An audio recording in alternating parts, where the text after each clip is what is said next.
ওর কোরআনটা দুই আয়াত আমি আপনাদের শুনেলি বুঝবেন যে কেমন নবী আর কেমন কোরআন। আল্লাহ পাক কোরআন নাজিল করেছেন, আলাম তারা কাইফা ফাআলা রাব্বুকা বিআসহাবিল ফিল।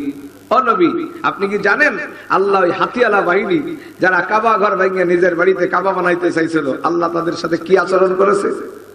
আলাম ইয়াজআল কাইদাহুম ফি তাদলিল, তাদের সকল ষড়যন্ত্র আল্লাহ নস্যাৎ করে দিয়েছেন। ঠিক না বেশি? উনি এই সূরার পরিবর্তে একটা সূরা বানাইছে, আল ফিলু মাল ফিল লাহু খুরতুমুন তাবিল জাইলুন কাসির। হাতি চেননি? হাতির লম্বা একটা সুর আছে আর খাটো একটা লেজ আছে। এই কি সূরা হইল? আরেকটা সূরা বানাইছে, ওয়াস সামাই যাতিল বুরুজ ওয়াল ইয়াউমিল মাউউদ। আসেনি? আল্লাহ বলেন আমি কক্ষপথ বিশিষ্ট আসমানের কসম খেয়ে বলতেছি। আল্লাহ বলেন আমি কিয়ামতের দিনের কসম খাইতেছি। আর কাদিনী আয়াত, ওয়াস সামাই যাতিল বুরুজ ওয়ান নিসাউ যাতিল ফুরুজ। আসমান হলো কক্ষপথ বিশিষ্ট, মহিলারা হলো স্ত্রীলিঙ্গ বিশিষ্ট। এই কি কোরআন? এইরকম ভুলে ভরা কাদিয়ানির কোরআন, যার কোন একটা শব্দের মধ্যে কোনো অর্থ নাই, কোনো কিছু নাই, ওর কাদিয়ানি। এই জন্য আমাদের নুরুল আমিন সাহেব বলে না, আমাদের একটা স্লোগান, আমরা যে এতদিন পর্যন্ত বয়ানে 6-7 এর বই নিয়ে আমরা আন্দোলন করেছি, আল্লাহর দরবারে আন্দোলন কবুল হয়েছে। এটা না আমরা শুরু করলাম, কাদিয়ানিরা কাফের, ওগো কাফের না কইলেও কাফের। কাদিয়ানীদেরকে যদি কেউ কাফের মনে না করে, সে কি কাফের? কাফের কইতে হবে। 20 রে 20 না কইয়া শরবত কইলে ঈমান থাকবে নাকি? মানুষ বাঁচবে? তাহলে 20-20 হিসেবে বিক্রি হবে, কাফের কাফের হিসেবেই থাকবে। আমরা বলি নাই যে কাদিয়ানী দেশে থাকবে না। এদেশে কি কীটনাশক ঔষধ বিক্রি হয় না? আবার 7-Up বিক্রি হয়, ঠিক না বেশি? 7-Up এর দোকানদার বেচবে, কীটনাশক ওয়ালা 7-Up বেচতে পারে না। 7-Up এর নামে কীটনাশক বিক্রি হইতে পারে, অতএব মুসলমান নামে কাদিয়ানি থাকতে পারবে না। কাদিয়ানি কাফের নামে থাকবে, ঠিক না বেশি? তা না হইলে আমাদের দেশের গরুস্থানে, মুসলমানের গরুস্থানে আপনারা হিন্দুদেরকে মাটি দিতে দেবেন? হিন্দুর মেয়ের বিয়ে করবেন? তো ওরা তো কাফের, ওদের মেয়েও বিয়ে করা জায়েজ নাই। কেন কাফের? আপনাদের কাছে জিজ্ঞেস করি, কোরআন যদি কেউ না মানে সে মুসলমান না কাফের? আমরা ঈমান আনছি 7 জিনিসের উপরে। 1 নম্বর আমানতু আমালা ওয়া কুতুবিহি ওয়া রুসুলিহি, এরকম ভাবে। তাহলে আল্লাহর উপরে ঈমান আনছি, হ্যাঁ, কিতাবের উপরে ঈমান আনছি। কিতাব হলো কোরআন। কিতাব কি? এই কোরআন। এই কাদিয়ানীরা কাফের কেন? যে কাদিয়ানীরা মা কানা মুহাম্মাদুন আবা আহাদিম মির রিজালিকুম ওয়ালাকিন রাসূলুল্লাহ, তারা রাসূল মানে, কিন্তু খাতামুন নবীন মানে। এই এক শব্দ না মানার কারণে কি কাফের? এমনি ভাবে সে বলছে মদ হারাম। মদ কি হারাম না হালাল? মদ রে হারাম করছে কিরা? 3টা আয়াত নাযিল হয়েছে মদ হারামের ব্যাপারে। কয়বার? প্রথমবার আয়াত নাযিল করেছেন লা তাকরাবুস সালাহ ওয়া আনতুম সুকারা, মদ খাওয়া অবস্থায় নামাজের ধারেও যায় না। এতে জ্ঞানীরা বুঝে গেছে যে যে জিনিস করে খাইয়া নামাজের কাছে যাওয়া যায় না, সে জিনিস নামাজের বাইরেও খাওয়া। দ্বিতীয় আয়াত নাযিল করলেন আল খামরু ওয়াল মাইসার, না ফীহিমা ইসমুন কাবীরুন ওয়া মানাফিউন লিন-নাস ওয়া ইসমুহুমা আকবারু মিন নাফঈহিমা। আল্লাহ বলেন মদ আর গাঁজা, জুয়া, এর মধ্যে কিছু লাভও আছে, কিছু ক্ষতিও আছে। লাভ কি? খাইলে একটু ভালো ঠে। জান ইয়াবা যারা খায় ওরা বলে মনে হয় আমরা এই দেশের প্রেসিডেন্ট হয়ে গেছি। মদ খাইলে কি? আমি একবার ফরিদপুরে গেছি, ওই সিএমবি ঘাট গেছি, একটা মদ খাইয়া পুরো কোয়ার্টারে ঢুকছে, পুলিশই বাইরেই নিয়ে গেছে। ও কইতে চাই আমাকে এলাকার পুলিশে মারলো, আমি কমলাপুরের ছেলে, আমি দেশের প্রধানমন্ত্রী। আগের জামানায় মানুষ ব্যবসা করতো নৌকায়, কিসে? হাটে যায় নামতো, নৌকা একটা মাল সামানা নামাইতো। কোন সময় বেশি বর্ষা হইলে নৌকার উপরই বেচা কেনা হয়েছে, আমরাই দেখছি। নৌকার উপরে কি করছে? বেচা কেনা করছে। এখন একজন সেই নগরকান্দা নৌকা ভাইয়া গেছে, হ্যাঁ, কিন্তু নৌকা যে গেছে, যাওয়ার সময় বাটি পানি দিয়ে গেছে, আসার সময় উজান পানি। খিদেও লাগছে, সারাদিন বেচা কেনায় খাওয়ার কথা মনে নাই। বিকেল বেলা, আগের জামানায় তার হোটেল ছিল নাকি? আগের জামানায় ছিল রুটির দোকান।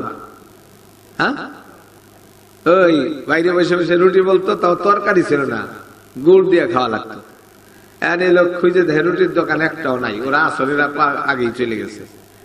এখন যায় খুঁজতে খুঁজতে এক দোকানে যায়, দেখে যে আগে তো চিড়া বিস্কুট এগুলা বাক্স ছিল, সামনের মূলে গ্লাস লাগান থাকতো।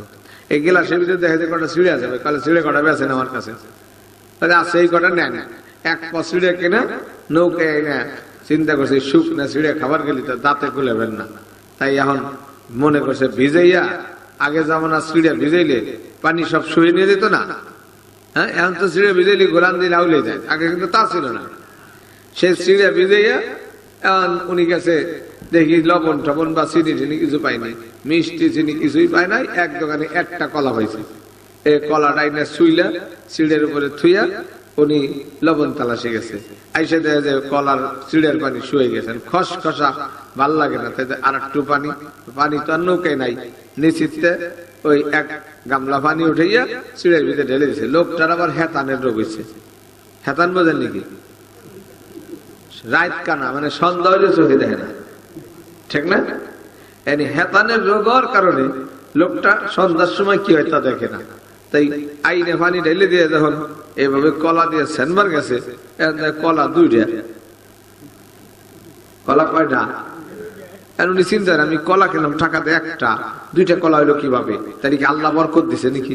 যাক খাই বিসমিল্লাহ বইলা, তখন মা খান সেকটান দিছে, গন্ধ গন্ধ কয়, বুঝছেন নি কোন কলা? আগে কিছু মানুষ আছে না, আমার গ্রামে এক লোক ছিল, উনি পানিতে পায়খানা করলি তো ছেড়ে না, আর 3-4 হাত লম্বা হইতো, এক জায়গায় টান টান হয়েছে, আমার পায় সাপ সাপ। এখন ওই লোক কোন কলা দিয়ে কোন কলা মিশাইল, বাড়ি যে আমি বিড়ি কয়েছে দেহ কি দেখি করলাম, আরে আল্লাহ কি দেখি করছি তুমি, কোন কলা দিয়ে কোন কলা মিশাইছো?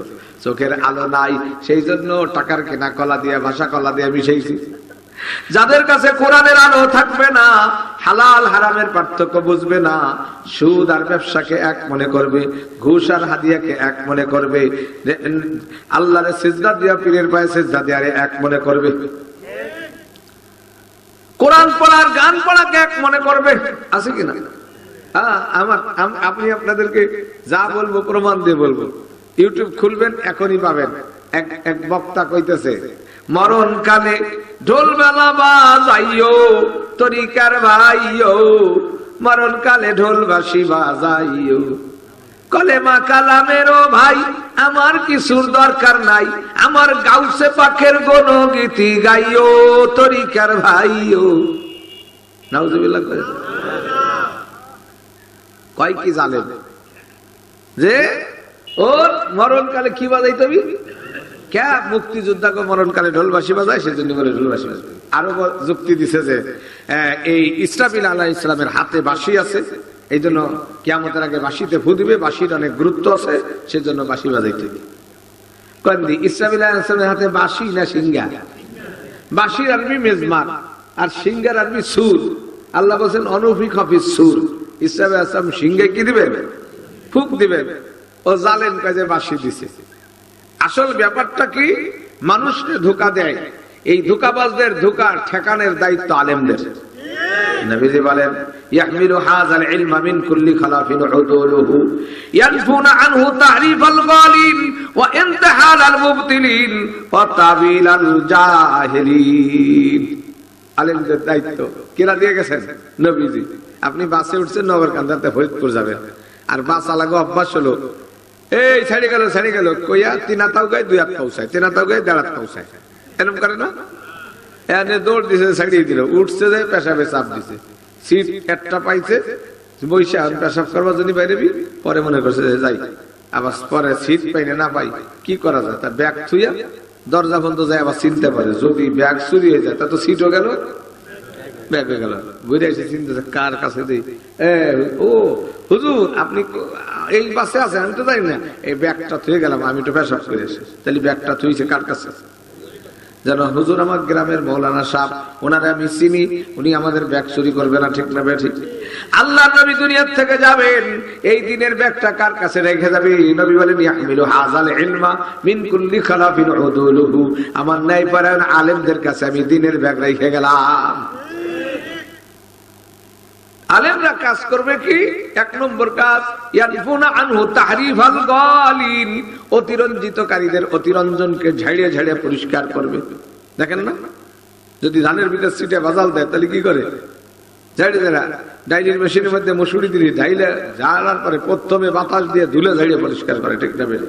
এই যারা অতিরিক্ত ঢুকাবে এগুলার ঝাড়িয়ে পরিষ্কার করতে হবে, এটা আলেমদের দায়িত্ব, ঠিক না? ঠিক। এখন অনেকেই আছে গাউড়া মার্কা মানুষ আসেনি, এই বাসের ভিতরে উঠে গেছে, এই সিট কার, এখানে ব্যাগ তুই থেকে রাখ, বলে যে একজন সিট হয়ে গেছে, ব্যাগ ফেলাই দিয়ে কাজে ব্যাগ রাখলে কি সিট কিনা হয়ে যায়? লোকটা পেশা করে, ভাই এই যে আমার সিট, তোর সিট কি লেহা আছে নাকি? কি গাউড়ার গাউড়া? বলো ভাই লেহা তো লাগে না, বাসের মধ্যে ব্যাগ তুলি সিট তার হয়ে যায়, তোর কাছে আইন শিখতে হবে না, মরে চিনিস, মরে বাড়ি বরিহাল, হ্যাঁ না? এখন ও যায় হেল্পারে ডাইকাছে, ভাই এই যে আমি ব্যাগ রেখে গেছি, উনি আমার সিট ছাড়ে না। হেল্পারে কাছে, ভাই ছাড়ি দেন সিটটা, বেচারা ব্যাগ রেখে গেছে। ভাই তুই আমার চিনিস, আমি কিনা?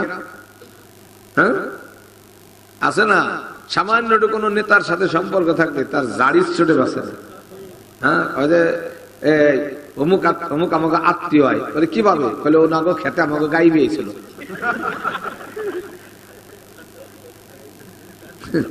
তাকে খেতে গাই বিয়ে লিখে আত্মীয়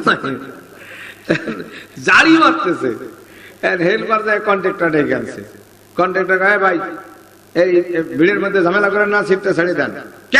তুই আমার গাড়ি দিকে একটা থাপ্পড় মারবো, মেরে যে কন্ট্রাক্টর থাকবো।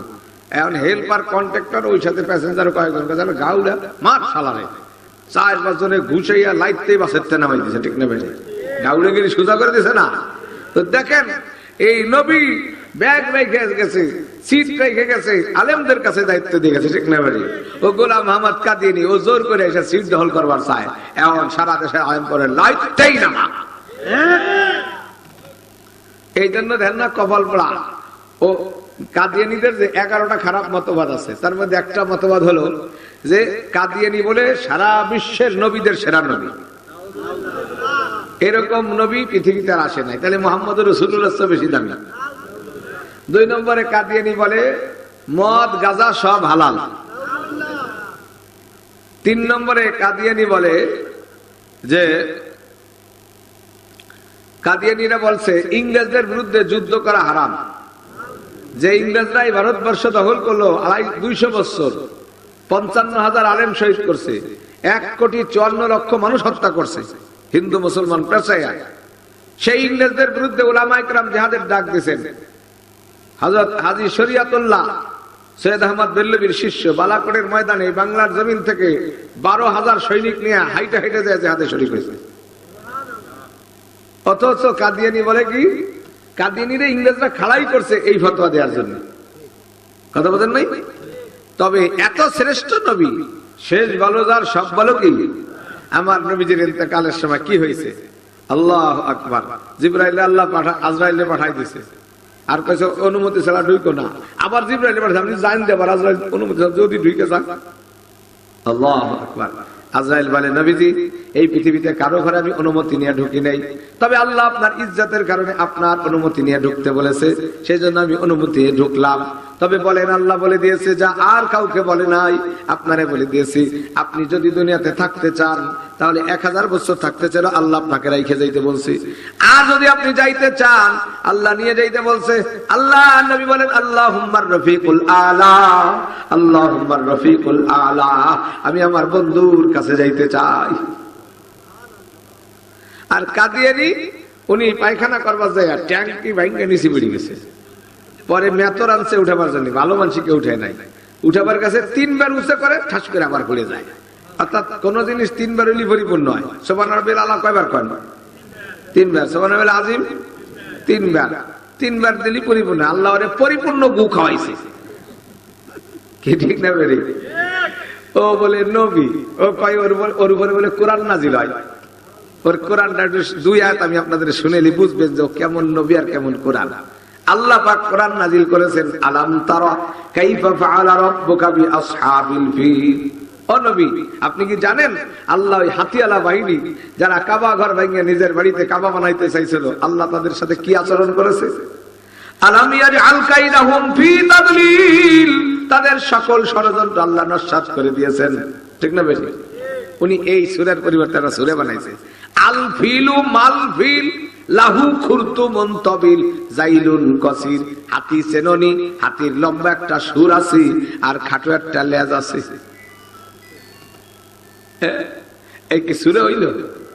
আরেকটা সুরে বানাইছে, ওয়াস-সামাই যাতিল বুরুজ ওয়াল ইয়াউমিল মাউউদ। আসেন আল্লাহ বলেন আমি কক্ষপথ বিশিষ্ট আসমানের কসম খেয়ে বলতেছি। আল্লাহ বলেন আমি কিয়ামতের দিনের কসম খাইতেছি। আর কাদিনী আয়াত, ওয়াস-সামাই যাতিল বুরুজ ওয়ান নিসাউ যাতিল ফুরুজ। আসমান হলো কক্ষপথ বিশিষ্ট, মহিলারা হলো স্ত্রীলিঙ্গ বিশিষ্ট। একে কোরআন। এইরকম ভুলে ভরা কাদিয়ানির কোরআন, যার কোন একটা শব্দের মধ্যে কোনো অর্থ নাই, কোনো কিছু নাই, ওর কাদিয়ানি। এই জন্য আমাদের নুরুল আমিন সাহেব বলে না, আমাদের একটা স্লোগান, আমরা যে এতদিন পর্যন্ত বয়ানে 6-7 এর বই নিয়ে আমরা আন্দোলন করেছি, আল্লাহর দরবারে আন্দোলন কবুল হয়েছে। এটা না আমরা শুরু করলাম, কাদিয়ানিরা কাফের, ওগো কাফের না কইলেও কাফের।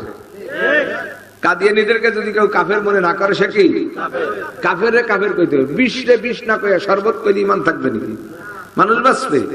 তাহলে 20 হিসাবে বিক্রি হবে, কাফের কাফের হিসেবেই থাকবে। আমরা বলি নাই যে কাদিয়ানী দেশে থাকবে না। এদেশে কি কীটনাশক ঔষধ বিক্রি হয় না? আবার 7-Up বিক্রি হয়, ঠিক না বেশি? 7-Up দোকানদার বেচবে, কীটনাশক ওয়ালা 7-Up বেচতে পারে না। 7-Up নামে কীটনাশক বিক্রি হইতে পারে, অতএব মুসলমান নামে কাদিয়ানি থাকতে পারবে না। কাদিয়ানি কাফের নামে থাকবে, ঠিক না বেশি? তা না হইলে আমাদের দেশের গুরুস্থানে, মুসলমানের গুরুস্থানে আপনারা হিন্দুদেরকে মাটি দিতে দেবেন? হিন্দুর মেয়েরে বিয়ে করবেন? তো ওরা তো কাফের, ওদের মেয়েও বিয়ে করা যায় নাই। কেন কাফের? আপনাদের কাছে জিজ্ঞেস করি, কোরআন যদি কেউ না মানে সে মুসলমান না কাফের? আমরা ঈমান আনছি 7 জিনিসের উপরে। 1 নম্বর আমানতু আমালা ওয়া কুতুবিহি ওয়া রুসুলিহি, এরকম ভাবে। তাহলে আল্লাহর উপর ঈমান আনছি, হ্যাঁ, কিতাবের উপর ঈমান আনছি। কিতাব হলো কোরআন। কিতাব কি? এই কোরআন। এই কাদিয়ানীরা কাফের কেন? যে কাদিয়ানীরা মা কানা মুহাম্মাদুন আবা আহাদিম মির রিজালিকুম ওয়ালাকিন রাসূলুল্লাহ, তারা রাসূল মানে, কিন্তু খাতামুন নবীন মানে। এই এক শব্দ না মানার কারণে কি কাফের? এমনি ভাবে সে বলছে মদ হারাম।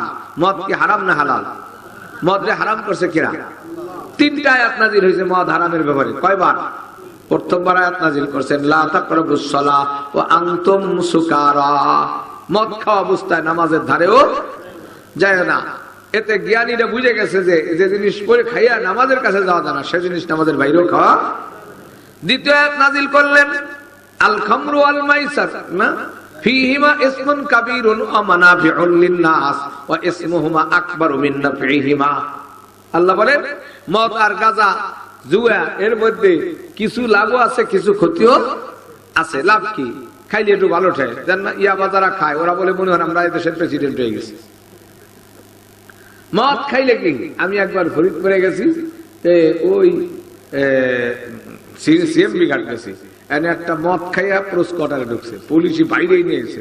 ও কইতে চাই আমাকে এলাকার পুলিশে মারলো, আমি কমলাপুরের ছেলে, আমি দেশের প্রধানমন্ত্রী। ওরে বাঁচাতে লুঙ্গি ছিড়া, ও প্রধানমন্ত্রী মদ খাইয়া। এজন্য কিছুটা ভালো থাকে, একটু মোটা মোটাও হয়, কিন্তু আল্লাহ বলেন ইসমুহুমা আকবারু মিন নাফঈহিমা, ওর উপকারের চেয়ে ক্ষতিটা অনেক বড়। উপকারের চেয়ে ক্ষতি কি অনেক বড়। আমরা এই ওয়াজ আগের থেকে করছি, কিন্তু এখন সারা বিশ্বে কইতেছে মাদককে না বলুন, মাদককে না বলুন। ব্যাককেলের গোষ্ঠী ক্ষতি না আসা পর্যন্ত ব্যাককেলই বোঝে না, এখন কইতেছে মাদককে না বলুন। কি আমরা যখন কইছিলাম সেই সময় তো আমাদের সাথে থাকতি, ঠিক না? তোরা তো তখন কইছি না প্রতিটা নে তৃপ্তিয়ানে নেবি ফিল্টার মদ, এটা একটা শরাব, হ্যাঁ, লাল লাল লাল শরাব খাইছি। এজন্য এখন ওরা বুঝতেছে। তো বলতেছিলাম এ মদ গাঁজা ফেন্সিডিল ইয়াবা এগুলো আর জুয়া, এর মধ্যে কিছু টাকা লাভও হয়, কিন্তু লাভের চেয়ে ক্ষতি না। আমার এক চাস্তো মামু হয়তো সম্পর্কে, নাম বলবো না, কোন গ্রামের কেউ চিনে ফেলাইতে পারে। এই লোকরে দেখলাম মাইক কিনছে, বাড়ি দোতলা ঘর, ফরিদপুর আরজু বোর্ডিং এর শেয়ার, জুয়া খেলাইয়া অনেক কিছু করছে। কিছুদিন পরে যখন যাওয়া শুরু হইল, সব গেছে, হঠাৎ শুনলাম যে গোট্টি দরগার আল্লাহওয়ালা, ওই দরগায় এখন জিকির আজকার করে, ফুফা দেয়। মানে সব ব্যবসা যখন শেষ হয়েছে এখন দরকার ব্যবসা শুরু করছে। যখন টাকা আইছে তখন তো টের পায় নাই, কিন্তু টাকা যাওয়া যখন শুরু হয়েছে সমস্ত সুদ ঘুষ হারামের উন্নয়ন সর্বোচ্চ থাকবে 40 বছর, তারপর আর থাকে ভিখারি হয়ে যায় কয়েক পুরুষ পর্যন্ত। আল্লাহ নবী বলেন, আল্লাহ বলতেছেন ওয়াইন্নাল লানাতা মিন্নি লাতাবলুগু মিন বিলদিকুমুস সাবঈ, 7 পুরুষ পর্যন্ত এই গজব পৌঁছতে থাকবে। তাহলে লাভ বেশি না ক্ষতি বেশি? এই আয়াত শোনার পরে 2/3 মানুষ মদ গাঁজা ছেড়ে দিল, মদ ফেলাই দিল। এরপরে আল্লাহ তৃতীয়বার আয়াত নাযিল করলেন, ইন্নামাল খামরু ওয়াল মাইসির ওয়াল আনসাব ওয়াল আজলাম রিজসুম মিন আমালিশ শাইতান ফাজতানিবুহু লাআল্লাকুম তাত্তাকুন না তুফলিহুন। আল্লাহ বলেছেন মদ, জুয়া, ক্রুসেড এগুলো সব নাপাক, এর থেকে দূরে থাকো। এই আয়াত যেদিন নাযিল হইল, যাদের মদিনার মধ্যে মদের বড় বড় মটকা ছিল, খেজুর আঙ্গুর ভিজে ভিজে মদ বানাইতে, সব ঢাইলে দিল। এমন পরিমাণ মদের স্রোত যাইতেছিল, বৃষ্টি নামলে যেমন ড্রেন দিয়ে পানি যায়, মদ ওইভাবে যাইতেছিল, সবাই ফেলাই দিল। তাহলে মদ হারাম হইতে কয়টা আয়াত নাযিল হয়েছে? এখন কেউ যদি হালাল বলে তাহলে কয়টা আয়াত মানলো না? 3টা আয়াত না মানলে কি মুসলমান? তাহলে কাদিয়ানীরা মুসলমান আছে? নবীর শেষ নবী আল্লাহ বলছেন খাতামান নবী, যদি না মানে মুসলমান না কাফের? কাফের। তাহলে এই কোরআনের এক আয়াত না মানলেও কাফের, পুরো আয়াত না মানলেও কি? যেমন একজন পায়খানা করছে 3.5 কেজি, 22 পৌনে 2 হাত, ওনার কি ওযু ভাঙছে? পুরোটা ভাঙছে কি ভাঙে নাই? তাহলে পৌনে 2 হাত 22 যেমন ওযু ভাঙছে, একটু জানা সারলে তেমন কি? পুরো কোরআন অস্বীকার করলে যেমন কাফের, কোরআনের এক শব্দ অস্বীকার করলে তেমন কাফের। এই ঈমান চোরেরা আমাদের ঈমান চুরি করতেছে।